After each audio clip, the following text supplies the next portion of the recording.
cheers to another episode of the Weinnotes Podcast. I'm your guide, AJ Weinzettel, on this journey of stories showcasing the people behind the wonderful world of wine, where we dive into conversations ranging from terroir, viticulture, to favorite music, superpowers, and more. Please enjoy this episode of the Weinnotes Podcast. Jessica, thank you so much for taking the time to be on the podcast today. I really appreciate it. Well, thanks for having me. This is going to be really fun. Yeah, it will be fun. I know that we tried to do this, a couple months ago and we had to reschedule. So thank you for, allowing me to reschedule. I appreciate that. Well, thank you. Normally I go and pour blind wine, but I'm curious, right? You're out there in the vineyard. You are like the queen of the vineyard. How is the 2024 vintage looking like so far? The 2024 vintage, well, it always comes down to September, but right now everything's looking good. My vineyard, I had a little bit of hail damage, but just to the leaves, nothing significant.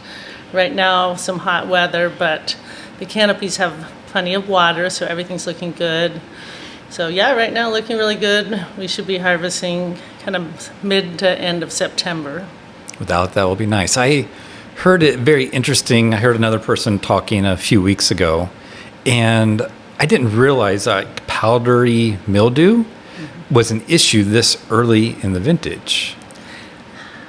And it was fascinating because they were saying like there's so much moisture in the ground that when it gets hot, it all evaporates and that moisture gets up into the clusters.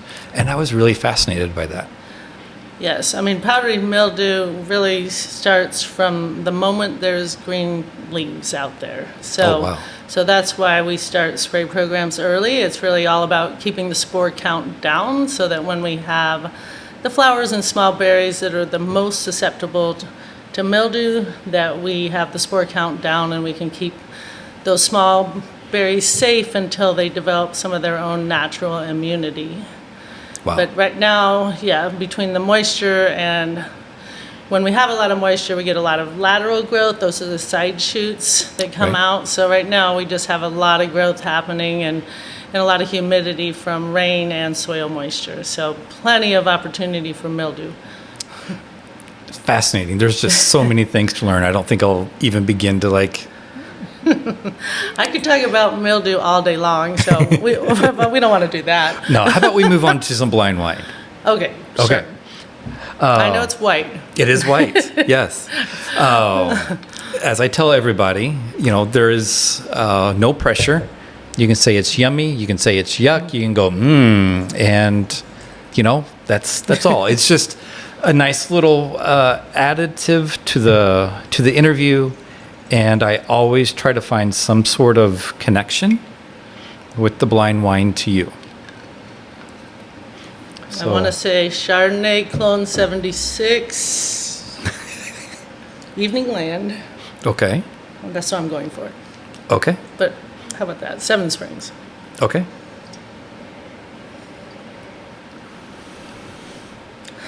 Do you want? Smells really pretty. Yeah.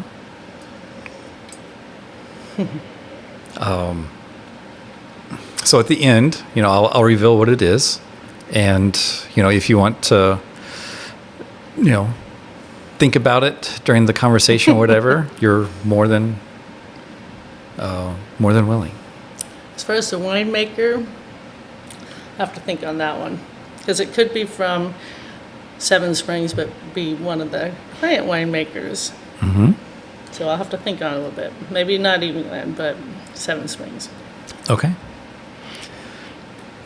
At least I want to make a guess. Why not? Right? Why not? Just dive right in, be confident about it. And dive in, and the worst is I could be wrong. Exactly. But there's nothing wrong with being wrong. Nothing wrong.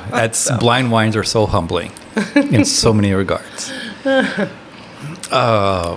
Going back in time, how in the world were you fighting forest fires at the age of 18? How did I end up fighting forest fires? Well, right from the time I was a kid, I was really into plants and I was really into being outside. I did not like being inside the house. So anything I could do to be outside was great.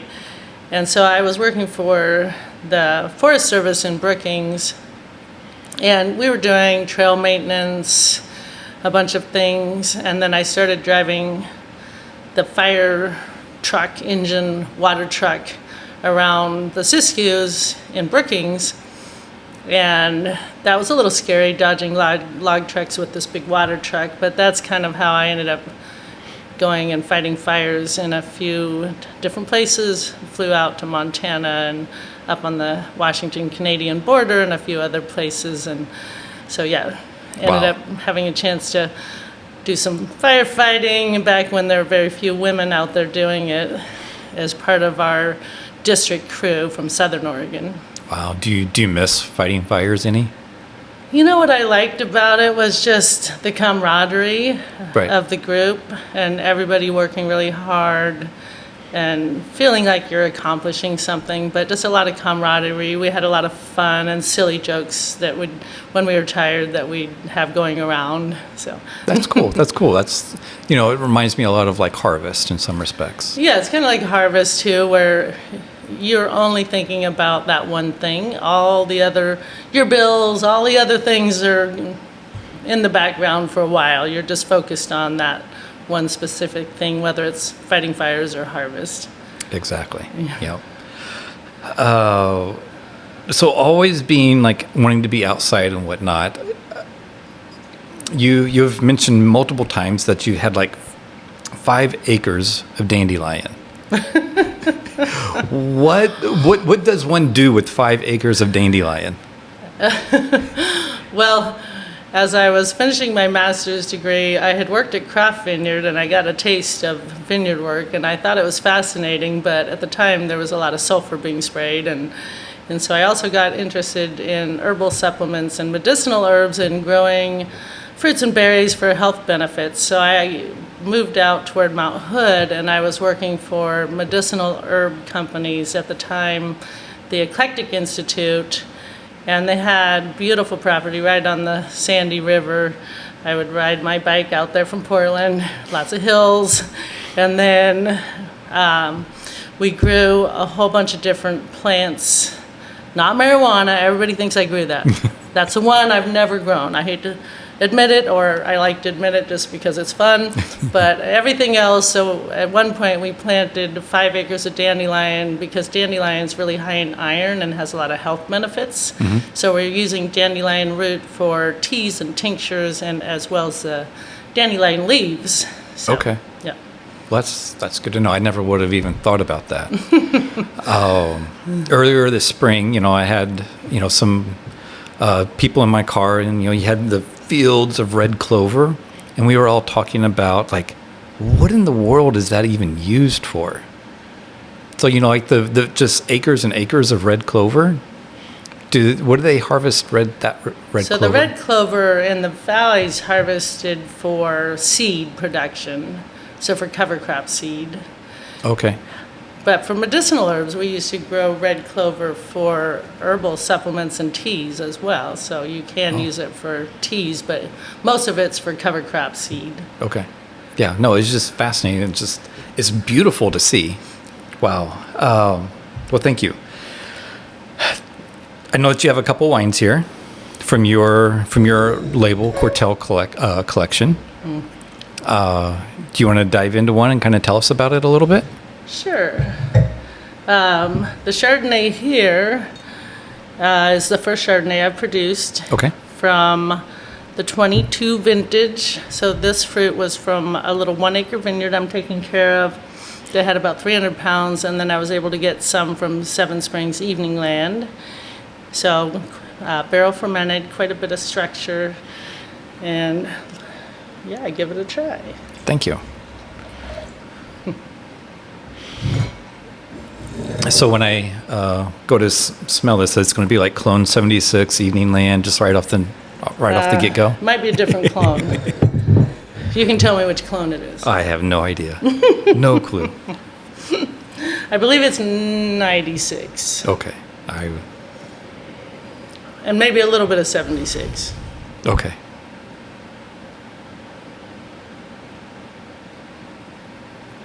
In the glass, it's you can tell it's young and vibrant, and then on the nose, you get all sorts of floral and fruit, and it is it's beautiful on the nose. Thanks. Yeah, and it has quite a bit of structure, which is kind of fun and should help it age for quite a while.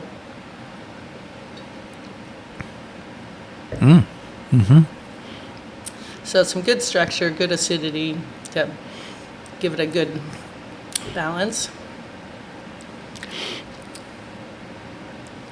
It has great acidity.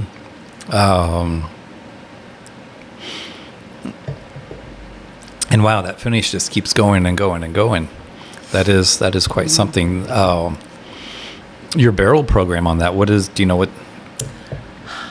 I know we got a Dami Punchin. Okay. And I don't remember if we had any other new oak, but we did have a new Dami Punchin to go with it. Very nice. Yep. Yeah, that's fun. Otherwise, yeah, not a huge amount of oak. Okay. Yeah, no, that would be absolutely wonderful for the summer. Yes.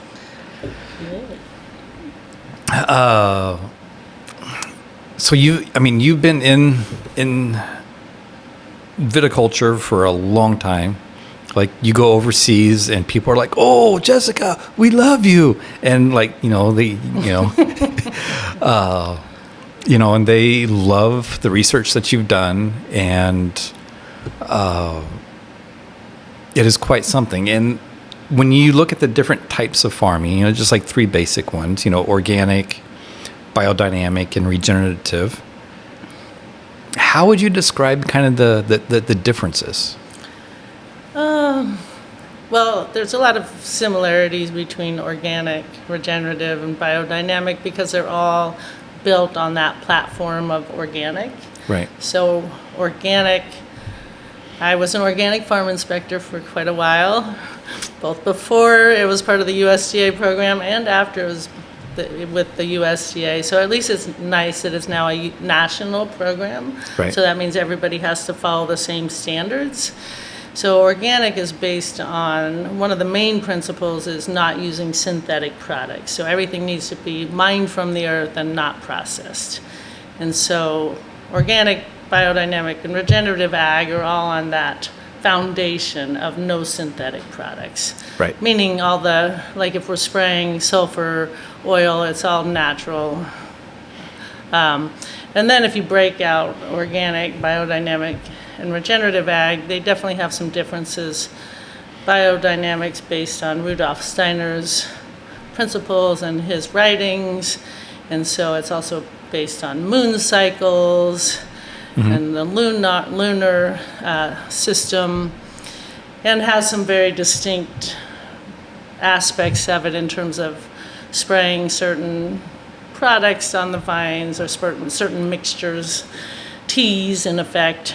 And then organic doesn't really dive into that so much as just here's what's allowed, and it encourages you to do good soil health practices, but it's not like required in the same way that it is in regenerative ag. So in regenerative ag, the big difference there is it's really focused on soil health and also looking at climate change and saying, can we sequester carbon in the soil? Right. So that's where we're really looking at minimizing cultivation and protecting the soil with living cover crop all the time and keeping that carbon in there.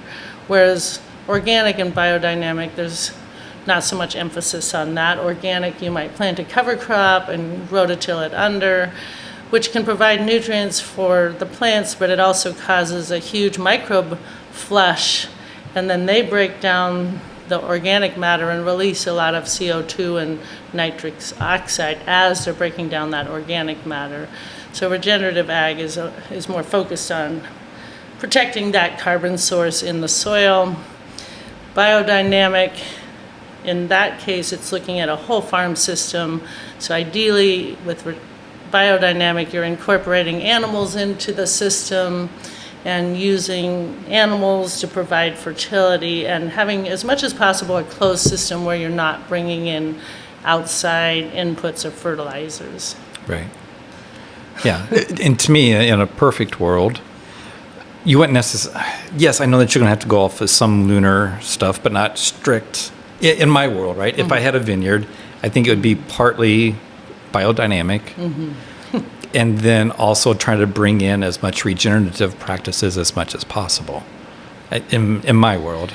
Yeah, and I think, sometimes, well, the fact that I have a PhD, a lot of people, I've had people so often ask me, well, you have a PhD, what do you think about biodynamic farming?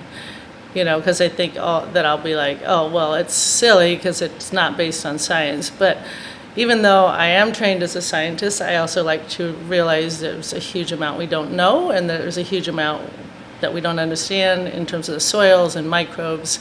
And so I just like to keep an open mind, and I like to incorporate practices from a lot of different approaches. So that's where I don't like to look at saying, well, organic's better than this or biodynamic's better than this. I like to just look at it as, are we on a path that helps protect the earth and helps protect the planet that we live on? And if those practices are helping us go in that direction, then it's good. I feel like sometimes people spend too much time saying, oh, well, this and that about biodynamics or organics, but, if it helps people get on that path of sustainability, then I think it's great.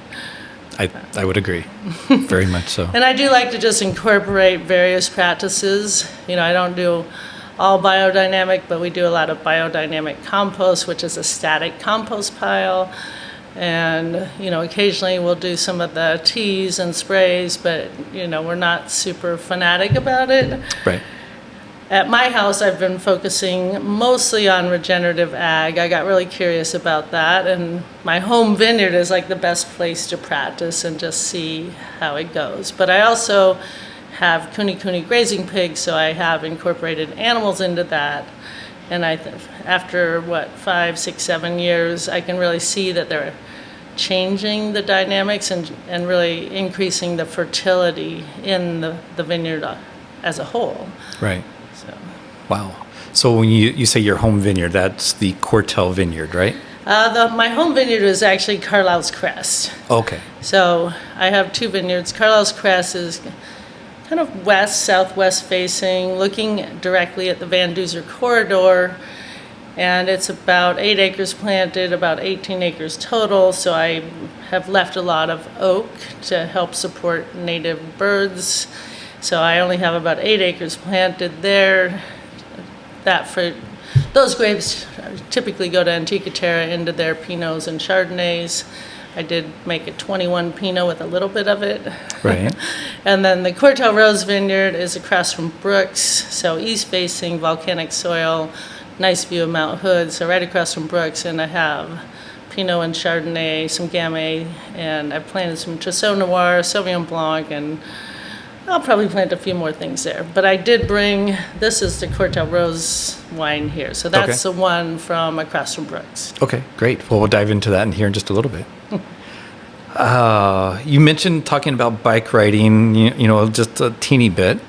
And, you raced mountain and road bikes. How did you get into that? Well, I started out... I didn't start out as an athlete. I actually almost died of pneumonia from maybe secondhand smoke. My dad smoked, which wasn't good, so and then I developed asthma, but my dad also drove the school bus, and he would drive the school bus with the cross-country team, the track team, the basketball team. And when we were growing up, he would take us along on the bus, and we'd go watch the basketball games and the track meets. And so I think that's how I got into running cross country and track, and also playing basketball, was from going on those bus trips. And then after doing running for a number of years, there wasn't a lot of bike riding in Brookings, but for a while I didn't have a vehicle, and I worked for the state park, and it was about a 10 or 12 mile ride to the state park, and then all uphill on the way back, 12 miles uphill. And I used to ride my road bike to to work at the beach, at Wow. the Harris Beach State Park.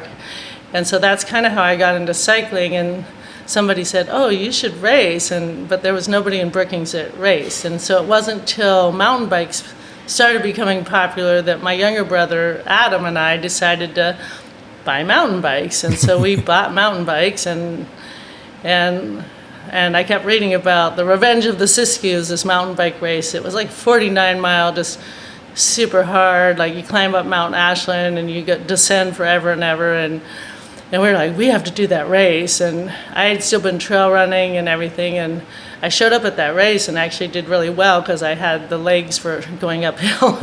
And so that's kind of how I think that was actually I got into bike racing there, but actually I realized my very first mountain bike race was actually in New Zealand. Oh, wow. So I forgot about that. Whoops. I actually am the New Zealand National Mountain Bike Champion of the very first ever championship in New Zealand. And oh, wow. That's kind of fun because I was going to school there, and it was their first ever national championship, and there were only 3 women that entered the race, but it was like a foot of snow, and it was muddy and wet snow. And so basically it was like, if you could like get to the finish line, then that was good. And I managed to get to the finish line first. And wow. So that was kind of the start of my mountain bike racing career, was actually in New Zealand, and then I came back and started racing in Oregon, and also started road racing and cyclocross. So lots of racing from about early 90s to about 2000. And 2000 when I started, or 2002 when I started my PhD, I decided to just ride for fun and not do any races at that point. So. Right. Well, that's fun. So one of the, like on one of your bike rides, I think Dan and Jean from Corollary, they were with you. Yep. Right? And like that's like from what I've heard from them, they're like, oh yeah, you should get some grapes from that vineyard, and oh, you should get grapes from that vineyard. And you ended up kind of helping them find their new home, right? Yeah. I mean, actually, I need to go on more rides with them and you as well, but when they first started, I forget if it was 2015 or 2017, they called me or emailed me, and they're like, oh, we're newbies. We know nothing, but we're looking for grapes to make. We want to make world-class sparkling wine. Maybe we're crazy, but that's what we want to do. And so I helped set them up with Namaste and helped point them in the direction of the Cortell brothers vineyard that's near their new planting, which is exciting. So they have been making wine from that for quite a while. Mm-hmm. And then a guy, Brian Johnson, that I had raced mountain bikes with for years, he had happened to email me or texted me, and he said, hey, maybe you remember me, but I happen to have property in the Yola Hills near where you live. Can you look at it and see if it might be good for a vineyard?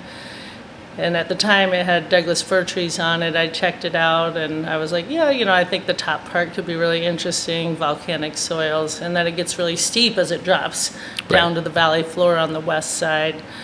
And so he logged it, and then it sat for a couple years with a lot of stumps, and then I hooked Brian up with Dan and Jean, and they worked out a sale agreement, and I was there last night, and it's really amazing to take a look at it now and see what it looks like now, because if you haven't been there, you have to check it out, but it's really amazing, and the tasting room has an incredible view, and it's a whole lot different than when it was all stumps and blackberries. Oh, I can imagine, and I have been up there, and it's an amazing tasting room. And, just watching all the construction and all the rocks that came out of the ground, that was crazy. Yeah, and it's interesting that all the rocks came out of mostly one block. Luckily, when we took a look at it, I was like, okay, about half of this doesn't have a lot of rocks, but there's 2 rocky knolls, one where the tasting room is and one where they could put a house, and that's where it's just solid rock, pretty much. Holy cow. I'll be curious to see how they incorporate all the rocks. Yeah. Well, I told Gene, I go, well, you could build a rock tasting room, but there was enough rock for it. Yeah. Yeah, that would be interesting. So you've talked about, getting your PhD. We haven't really talked about that you've been in vineyard management, but we've kind of skirted around it a little bit. And you are like I said, you are like the queen of the vineyard. Everybody knows who you are. And you take care of some amazing vineyards, and you're running around, especially at harvest time, just all over the place. Why did you create your own label? I mean, you already have a very good question. a time and a half job, and now you're adding more.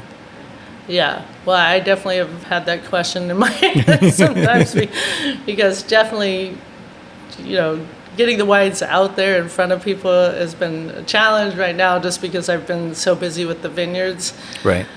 But I think it was kind of a culmination of everything I have been doing to be able to actually make wine and to really play around with the expression from each vineyard and really dial in how we grow the fruit and, really try to, I always like to just push the limits of what's possible. Mm-hmm. In Oregon, it's okay, let's keep pushing those limits of what is possible in Oregon. What can we do? Mm-hmm. What can we do with wine and different styles of wine and with Pinot and Chardonnay, which of course are our, namesake main varieties that we're famous for. Right. The interesting thing is even back in my early 20s, little did I know that it was a fledgling industry at the time. I actually had talked to Scott McFarland that owns the American Dream Pizza Place, and he had the Big River Restaurant in Corvallis. And we had talked about buying land and planting a vineyard way back when I was in my mid-20s. And then, that never ended up happening then. And then when I first started planting my vineyard, I thought I was going to make wine, but I got too busy managing vineyards and teaching vineyard management. So it's actually been kind of on the side there, oh yeah, right. I'm going to make wine. Well, it's just taken a while to actually do it, but here we are. Well, congratulations. Thanks. You're welcome. So on your labels and the picture that you have right here, tell us a little bit about that picture and Put that over there for a second. Yeah, so on the label, it was based off of this picture I took here of this oak tree with a canola field or a mustard field in front of it. And that was just a picture I had taken while driving around, checking on vineyards. And so a lot of times I feel like I sort of have an eye for other things that people could drive right past and not even notice. I think I've had people look at me like, well, what are you taking a picture of? And so that's kind of a little story on the back label about me taking pictures. And ideally, I wanted to incorporate a lot of different pictures onto the label, but for now, we decided to just stick with this, just as a good starting point. And then I worked with a label designer. That picture's on the back, but then we worked with the label designer.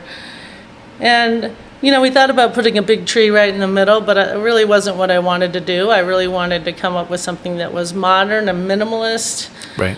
But also, I love colors, so I wanted to have that pop of color in there. And so we pulled the tree over to the corner here. This is actually my hand lettering here. And then we did a wraparound label to kind of pull it around the corner so that your eye kind of gets pulled around the corner.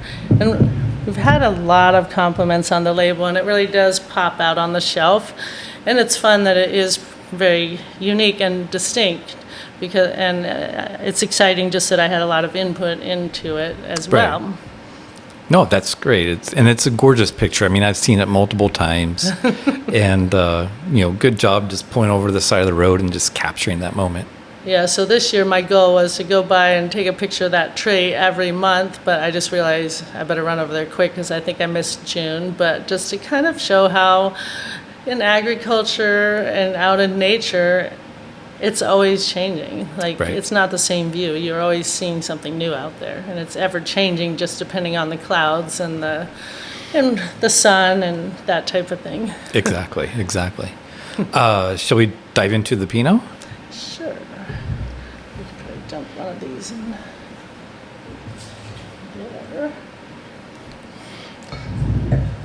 So this Pinot is the Cortell Rose Pinot. So this is a vineyard across from Brooks. Okay. And in this Pinot, it's a 22. We for the Pinot labels, the top color kind of represents the character of the wine. So this got kind of the rose color and a little bit more bright. Mm-hmm. And then the bottom two colors are the same. And this vineyard is called Cortell Rose because Mark Rose is the one that started planting it. And then I guess I'm the one that's carrying on because I bought him out of his purchase option, and now I've just recently closed on the lower half. So finished that purchase, still need to finish closing on the upper half. Well, congratulations. And this one was fun because since I'm out there with the harvest crew, it was really easy to be like, well, it's hard if you've ever seen pickers getting paid by the bucket, it's like herding cats.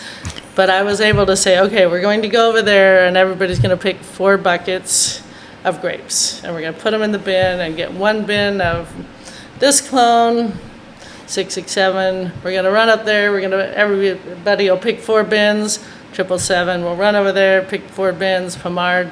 So we did that. I don't remember. I'd have to look back. But I think we put 4 or 5 different clones in here. And so it was about a bin of each. Oh, wow.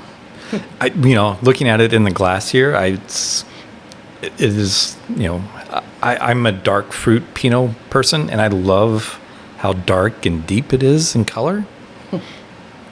And this one's a little lighter than some of the other ones. Okay. Maybe we should open the Black Bobcat for you because it's got the midnight blue on it. Oh, okay. All right. But anyway, so this one, is really a little bit more on the pretty feminine side. Right. But it's fun that I was able to make some wines that were different in style between the different Pinots.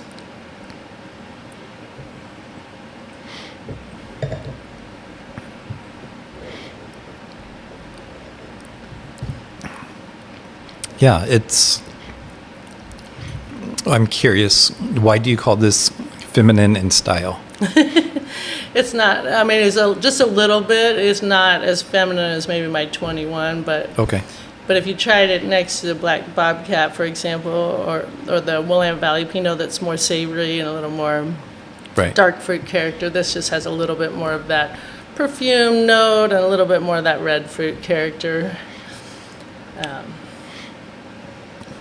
Oh, very nice. No, I like, to me, it kind of balances, in between, the super light Pinots and the deeper, darker. Right. It balances out, perfectly right in between. Yeah, and it has a lot of mouthfeel and kind of...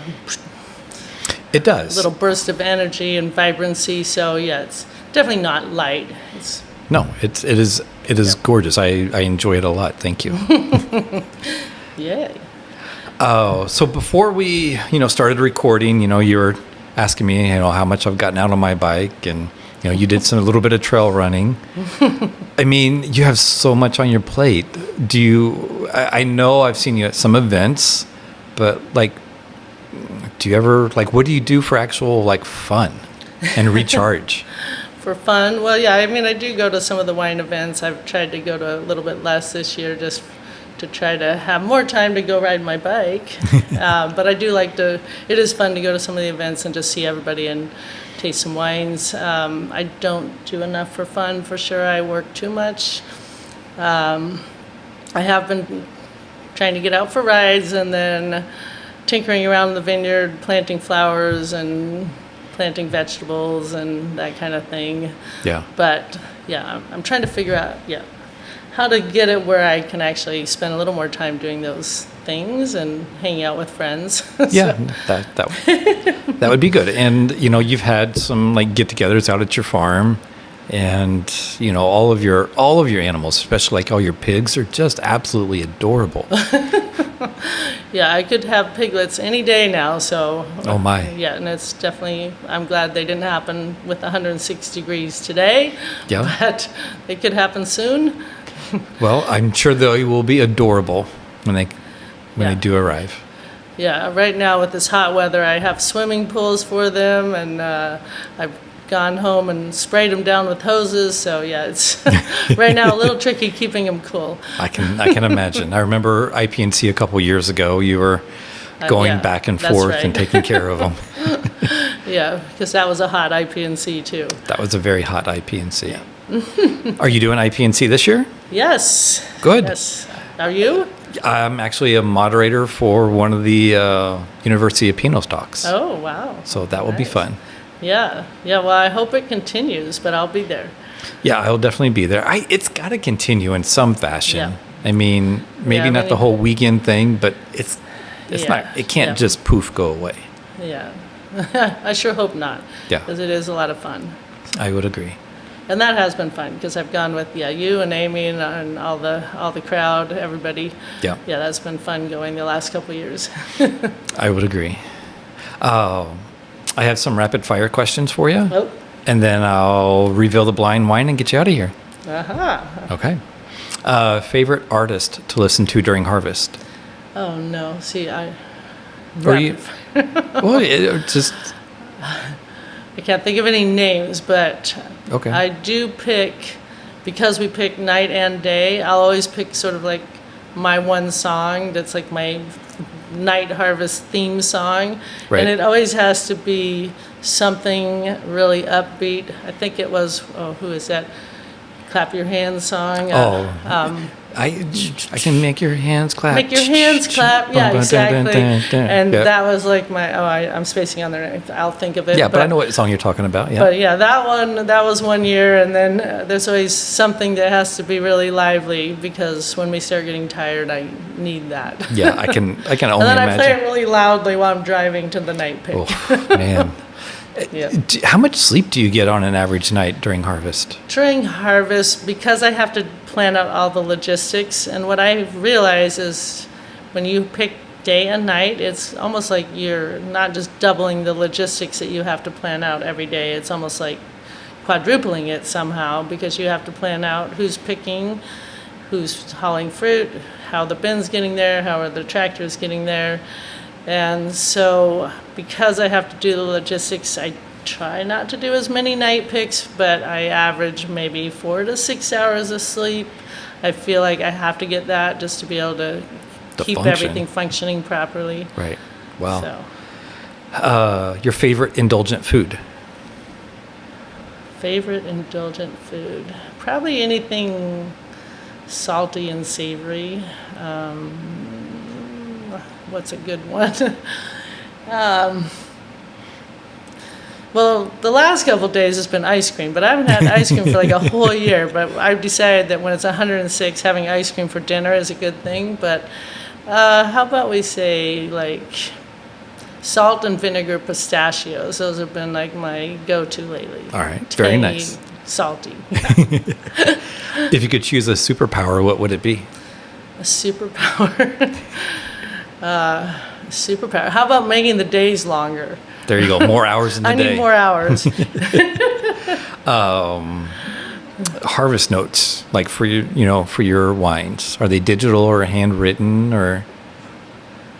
I do harvest notes. I have some digital, but handwritten might be interesting too. I need to keep better notes because it's amazing how you start forgetting what actually happened. So maybe and I do like to try to write a little vintage summary too because it's nice to look back on it. It is, very much. And then finally, the last book you read. It could be Audible or it could be a podcast or... I always get asked this, and I feel like I love reading books, but it seems like it never seems to happen anymore. So I think I need to go do the Audibles. Fair enough. I'm trying to think which one I read last.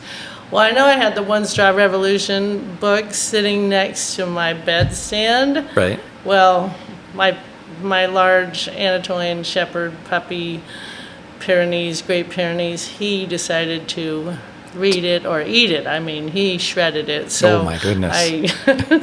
I will have to get a new copy so I can finish that. But I would like to get that one that read. Would be good. Yeah. But it's shredded into bits right now. Oh my goodness.